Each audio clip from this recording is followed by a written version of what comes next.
قرآن مجید میں بیان ہوتا ہے سورہ یوسف میں. بس جب زلیخا نے ان کی مکارانہ باتیں سنی تو انہیں بلوا بھیجا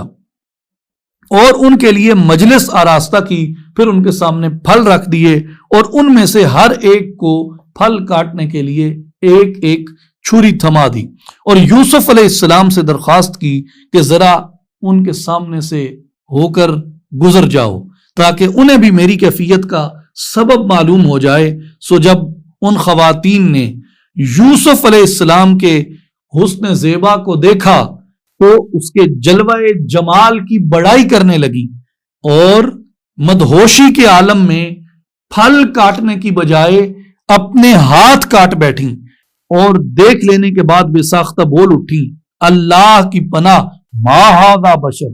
یہ انسان تو نہیں لگتا، ان ھذا الا ملک کریم، یہ تو بس کوئی برگزیدہ فرشتہ یعنی عالم بالا سے اترا ہوا نور کا پیکر معلوم ہوتا ہے. تو اس سے یہ معلوم ہوتا ہے کہ بعض ایسی چیزیں ہوتی ہیں جو بغیر مشاہدہ کے یقین نہیں کی جا سکتی، وہ اپنی نزاکت اور خوبصورتی میں اتنی زیادہ ہوتی ہیں.